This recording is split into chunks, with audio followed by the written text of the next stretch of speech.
Proceed muna tayo sa... Ha? Ano? Ay, sorry, Your Honor. I would like to recognize the presence of Senator Robin Hood Padilla. Your Honor, thank you for coming over.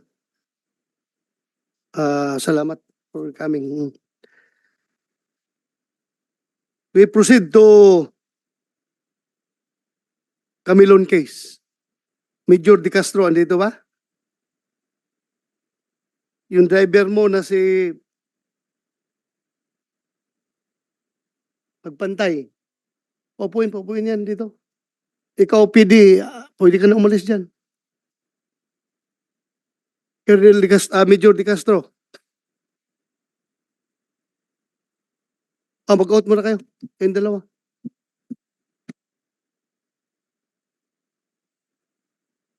Please raise your right hand, sirs. Do you swear to tell the truth, the whole truth, and nothing but the truth in this investigation? Yes, Your Honor. Thank you very much. Please take your seat. Major De Castro. May kaso ka nang na-file sa'yo? Yes, Your Honor. Anong kaso? Kidnapping and serious illegal detention po, sir. For the record, girlfriend mo yung missing na beauty queen? No, Your Honor. No, No, sir. hindi mo girlfriend yun. Hindi po, sir. Under oath ka ba?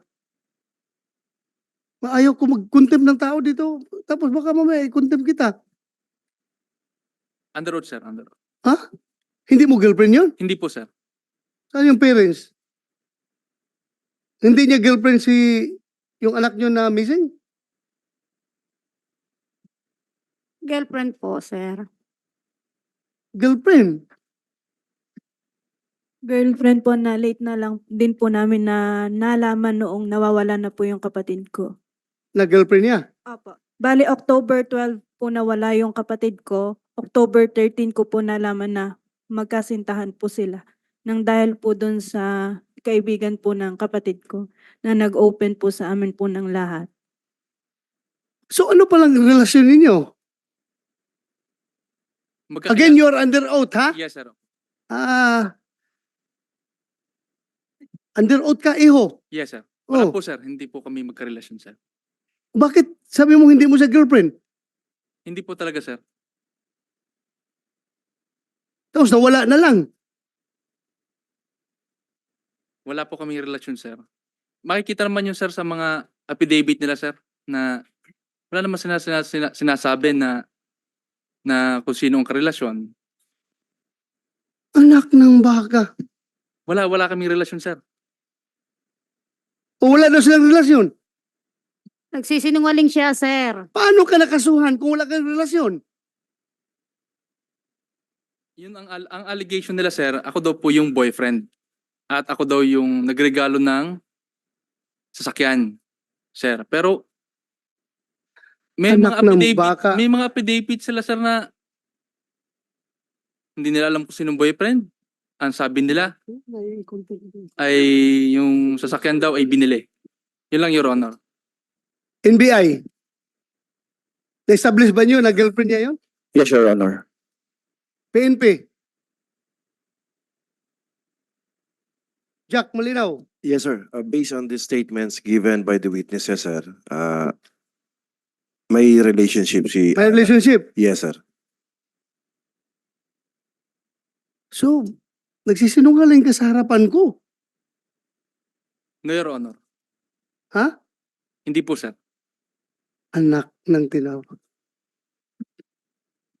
Anong basis niyo NBI na kapag sabi na girlfriend niya yung nawala? Mr. Chair, Your Honors, may sworn statement po kami nung close friend ni Catherine Camilon in the person of Vanessa Baracchio. She is an incumbent municipal councilor of Basista, Pangasinan. So, you are an investigator. Yes, Criminal investigator ka ng NBI. yes, Your Honor. Yes, Do Mr. you Chair. believe na girlfriend niya based on the affidavits na nakuha niyo?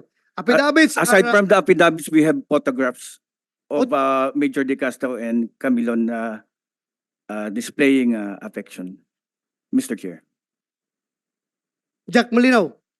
The same thing, sir. We also have the statements and supplemental statements of Miss Vanessa Baracchio, and also the screenshots of the pictures of the two individual displaying affection, Your Honor. You show cause why I don't cite you in contempt before this hearing, before this committee. De Castro.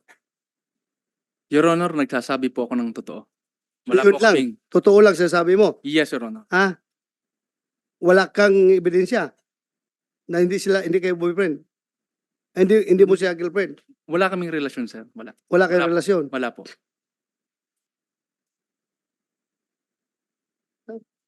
I am not satisfied with your explanation. Ginoong Tagapangulo, iminumungkahi ko po sa ating komite na ma-cite in contempt si Ginoong De Castro. I so move, Mr. For lying. Chairman. Opo. Or lying before this committee. There's a motion to cite in contempt Police Major Alan De Castro for lying before this committee, for not telling the truth. Any objection?